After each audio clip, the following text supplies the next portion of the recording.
Oke teman-teman, selamat datang di channel Ethical Hacking Indonesia. Terima kasih karena kalian sudah mengklik video ini. Jangan lupa like, comment, dan subscribe. Untuk teman-teman yang baru berkunjung ke channel saya atau tidak sengaja mengkliknya di beranda kalian atau masuk di mana kan, intinya terima kasih karena kalian sudah mengklik video ini. Tapi sebelum kita mulai, saya harus membacakan disclaimer on. Semua video dan tutorial hanya untuk tujuan informasi dan pendidikan. Kami percaya bahwa peretasan etis, keamanan informasi, dan keamanan cyber harus menjadi subjek yang familiar bagi siapa saja yang menggunakan informasi digital dan komputer. Kami percaya bahwa tidak mungkin membela diri dari peretas tanpa mengetahui bagaimana peretasan dilakukan. Oke, next. Sesuai dengan requestan kalian, di sini kita akan membahas tentang black box. Nah, ini mantap banget ya. Nanti juga saya menginstal OS ini di laptop saya yang satu karena susah ya, karena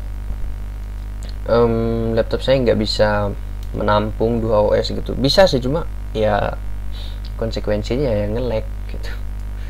Jadi ini adalah kita reviewnya dari depan aja ya, dari websitenya aja dulu, overview lah. Tapi kenapa kok ngerasanya lengket gini ya, nggak smooth. More than operating system, it is a free open source community project with the aim of promoting the calculate of security and IT environment and give its contribution to make it better and safer. All using free open source software, demonstrating potential power of community. If you don't like to know more, feel our website. Nah, jadi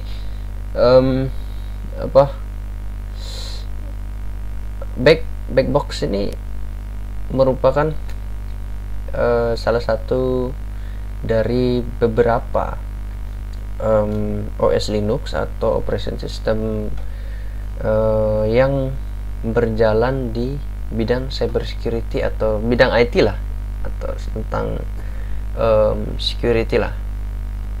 Jadi dia di sini support selayaknya Kali Linux dan Part OS juga.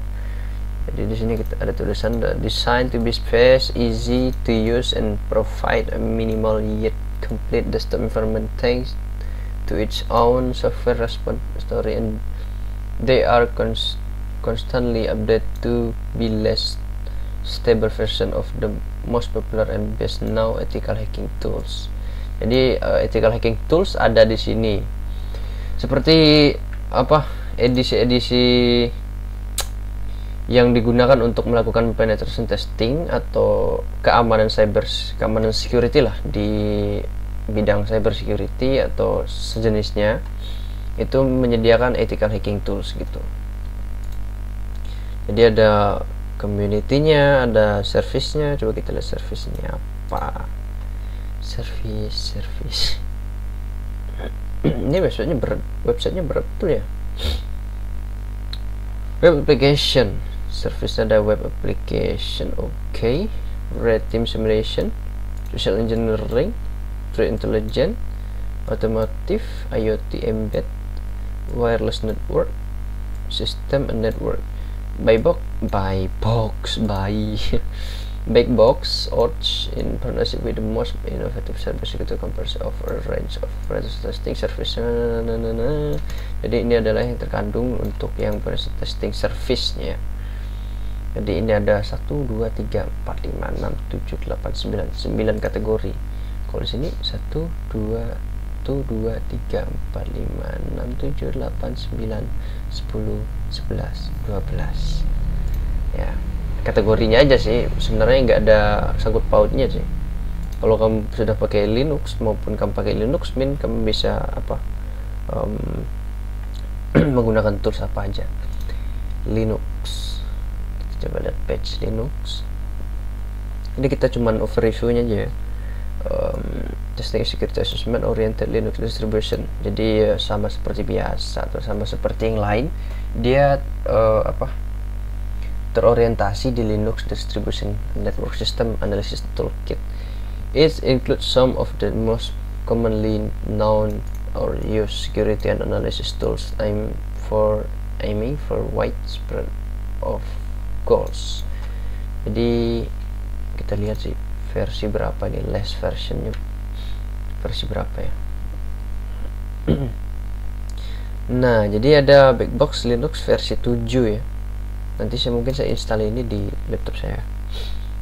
Jadi di sini ada semacam donasi, tapi kalau kamu download juga bisa kamu tekan ini apa, jadi nggak usah donasi dulu gitu kan kalau kamu memang nggak punya. Tapi kalau kamu punya ya didonasikan aja lah, karena mereka sudah membuat OS yang sangat luar biasa untuk kegunaan membantu kita dan free gini kan ya. Kalau ada gitu di donasiin aja lah.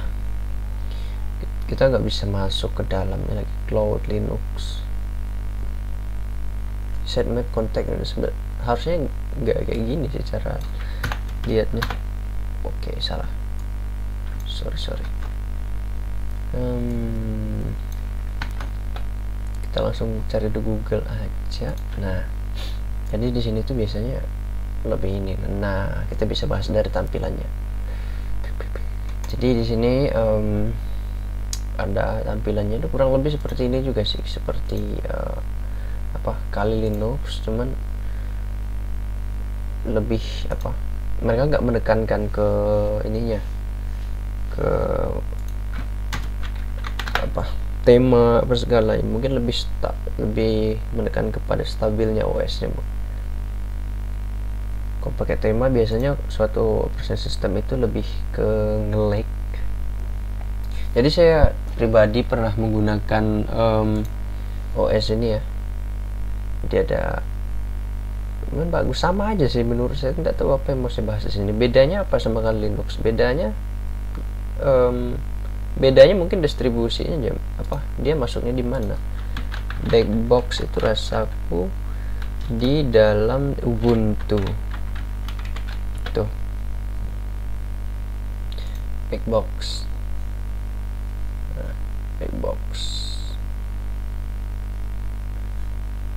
Ubuntu distribution ya. Setahu saya adalah Blackbox ini itu setahu saya lah, saya lupa antara Ubuntu apa Debian, tapi setahu saya dia dari Ubuntu. Kita lihat dulu di Wikipedia lebih jelas. Untuk hacking apa segala, karena selama ini, tapi lebih ini sih, kalau masalah kesederhanaan mungkin Blackbox ini lebih mantap lah, lebih kepada esensinya lah. Kalau misalnya Kali Linux part OS ini mungkin setiap tahun atau kapan itu melakukan update gitu ya, security apa segala. Tapi kalau Blackbox ini secara nggak langsung sudah terupdate lah. Kalau kita misalnya apt-get update, apt-get upgrade, itu sudah terupgrade dan terupdate dari situ. Cuman untuk tampilan, untuk kayak misalnya kalau di Linux kan sudah ada yang JSH untuk terminal apa segala, untuk itu kalau Linux ya. Kalau di part OS sudah ada beberapa nah ini ya. Jadi dia based on Ubuntu. Kalau Ubuntu based on Debian. Oke, jadi dia, tapi hitungannya sama sih kalau dia begini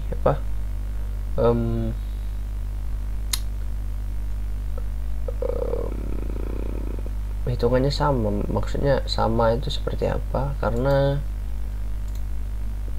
dia juga Ubuntu juga dari Debian. Apa yang mesti bahas di sini ya? Tapi ya itulah, kalau untuk masalah hacking sudah tersedia ya. Kalau kita lihat gambarnya lagi, keren sih. Maksudnya terminalnya sudah seperti ini. Saya nggak tahu kalau terminalnya yang sekarang ya. Nantilah saya coba install lagi, baru kita buat reviewnya part 2. Reviewnya aja dulu.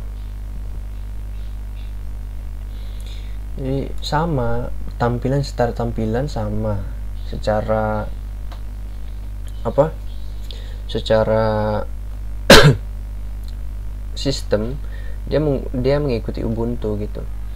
Jadi mungkin kalau teman-teman sudah menggunakan Ubuntu itu lebih paham, maksudnya paham lah gitu tentang Backbox ini. Saya sendiri dulu pernah menggunakan Backbox ini dan sempat buat video di channel ini juga, cuman kan channel ini pernah di take down, jadi ya saya belum bisa mengembalikannya. Kemarin saya kontak orang YouTube mau membalikin video yang itu, cuman tidak bisa.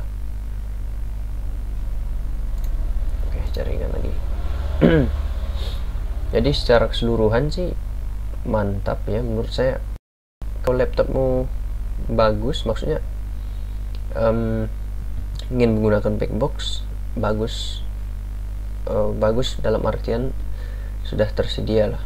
Kalau masalah security-nya pasti dikejar sama mereka. Soalnya kalau Ubuntu tuh, saya kalau Ubuntu terkenal juga ya kalau masalah sistem operasi gitu. Jadi saya tahu. Saya sampai bingung mau review apa ya sebenarnya. Sama aja intinya. Kalau Backbox dulu sama sekarang. Coba kita what is new? What is new? Nah, pasti ada yang baru sih. Cuman kan mereka nggak menekankan. Usual the major release include many update, include new kernel, update tools, and some structure change with focus on maintaining. Nah, jadi enaknya tuh dia tidak memperdulikan kayak semacam tema apa segala ketertarikan mata gitu, memanjakan mata gitu. Cuma dia lebih ke maintaining yang ke sistemnya gitu. Nah, jadi yang baru itu adalah update Linux kernel. Coba kita cari Linux kernel versi 6,4. Ini adalah updatean terbarunya ya, seperti yang kita lihat tadi. Jadi 2020 kemarin ya. OMG Ubuntu kernel.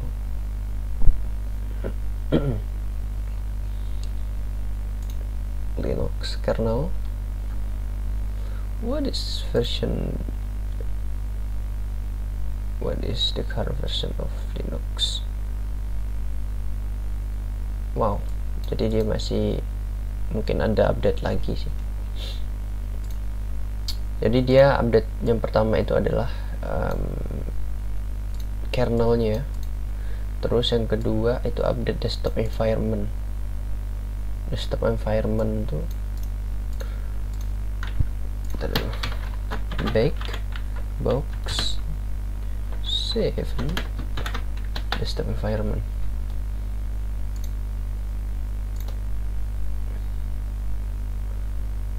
Tapi kalau nggak ada perubahannya ya? Apa yang berubah ya? Mungkin kita harus install sih untuk bisa nge-reviewnya. Saya bakal install nanti, tunggu aja. Ini kita overview aja. Update hacking tools. Oke, jadi kalau ini mungkin perlu gitu, karena sebelumnya saya menggunakannya kalau yang secara defaultnya ya, secara default walaupun ada kategori apa segala, tapi kalau kita lihat seperti ini kan terlihat tuh kayak banyak lah gitu, kayak pilihannya banyak, berapa terus apa aja, tapi tidak juga kita pakai semuanya. Cuman lebih tersedia lah gitu. Jika kita di jaringan yang low, kita bisa tinggal pakai aja.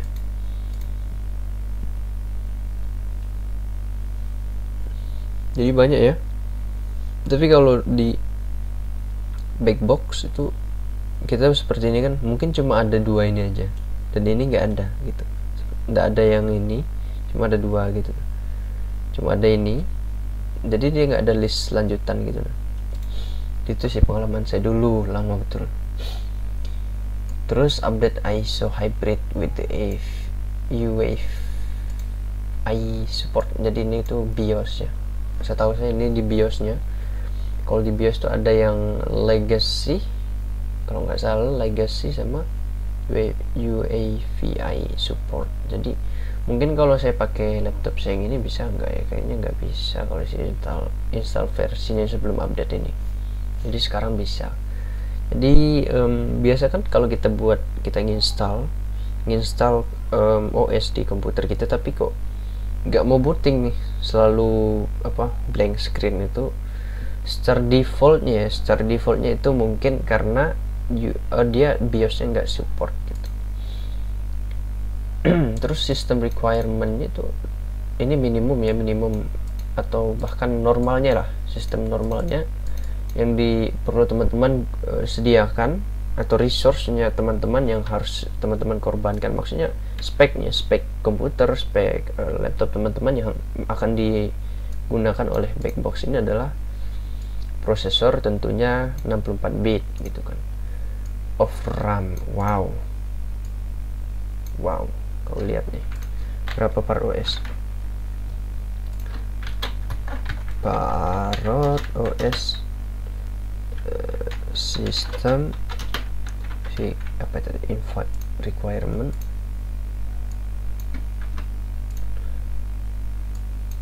mana yang lebih stabil ya kalau pakai low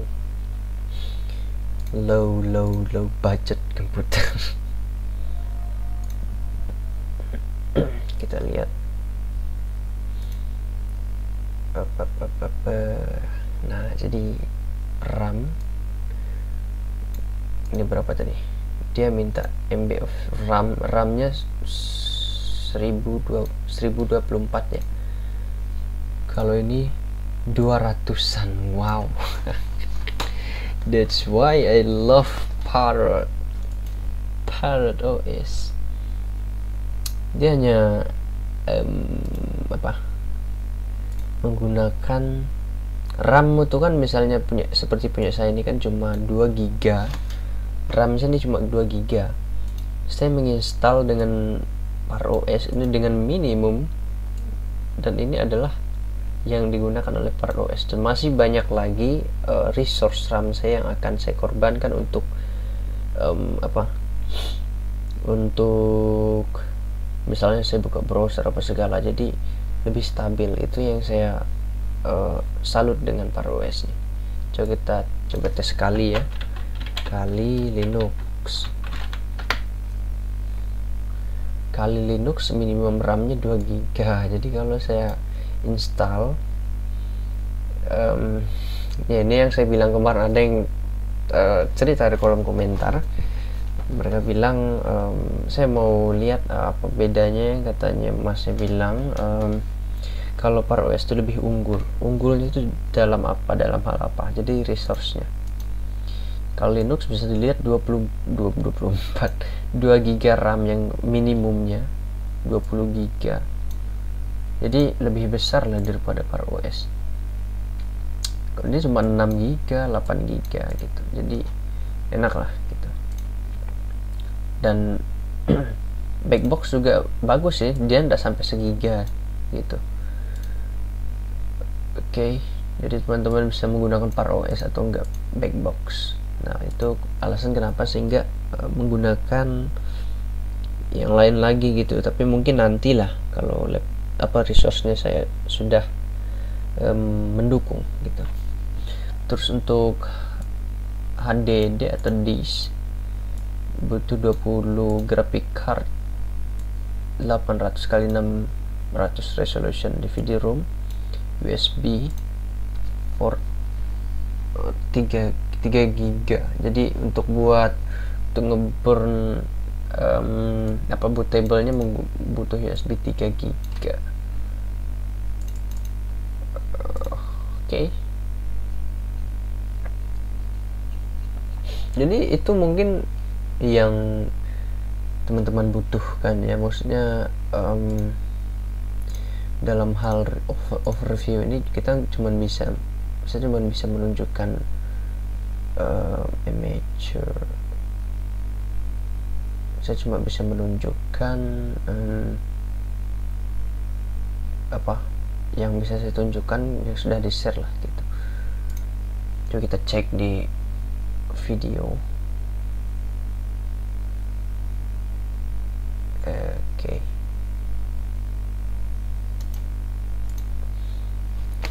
Mungkin ada apa kayak semacam trailer atau teaser.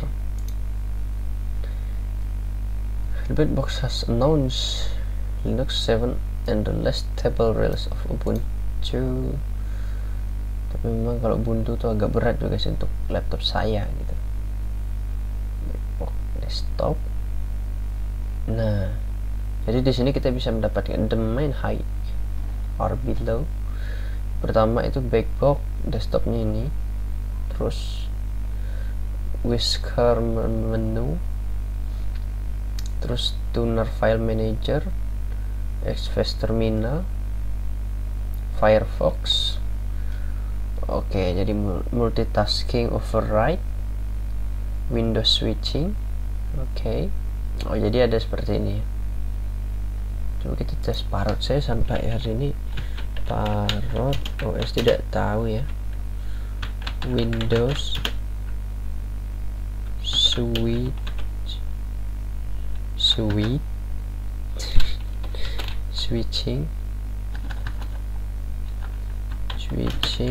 apa shortcut.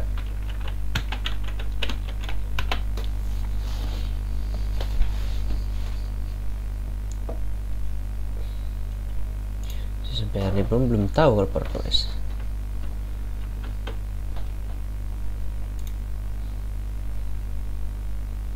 Jadi ada semacam inilah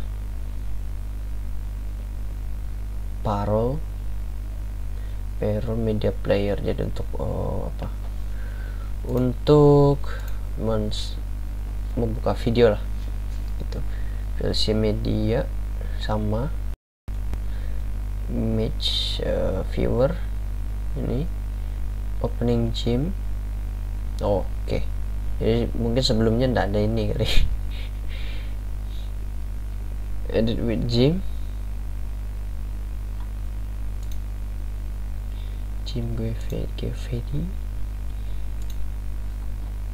hardtop resources with hardtop task manager. Oke, ada task manager segala.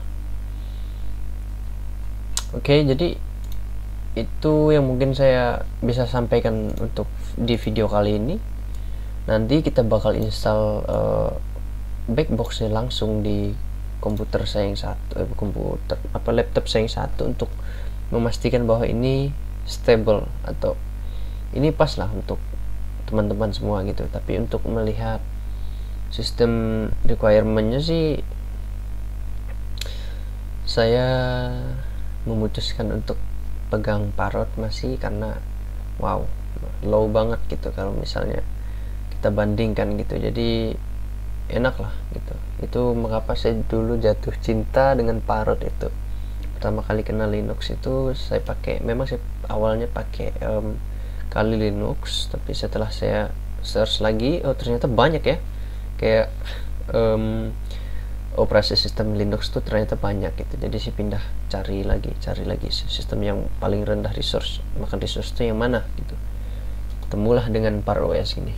Jadi itulah, dengan perkembangannya sekarang yang cukup memuaskan ya kalau Parrot OS.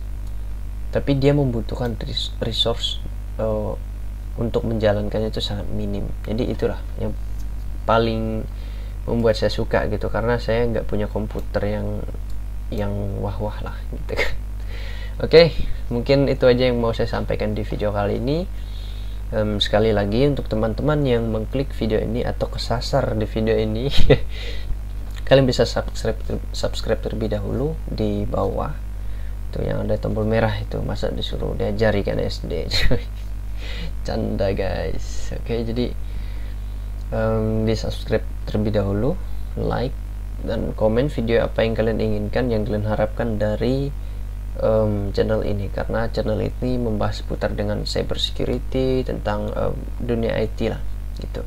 Jadi untuk teman-teman yang ada ketertarikan dengan teknologi atau dunia IT, bisa mampir aja di sini dulu, subscribe, dan di kolom komentar ya, komentarlah video apa yang kalian inginkan gitu mengenai cyber security itu sendiri.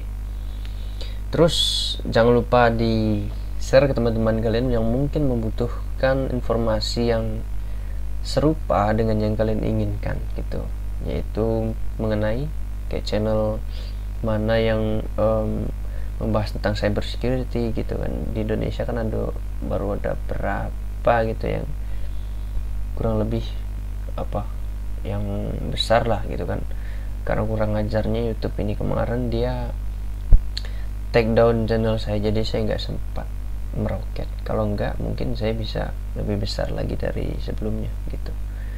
Oke, tapi sabarlah, sesuatu itu ada yang indah pada masanya. Oke teman-teman, terima kasih semuanya, see you in the next video. Tetap semangat, keep safe, dan jangan patah semangat untuk belajar. Oke.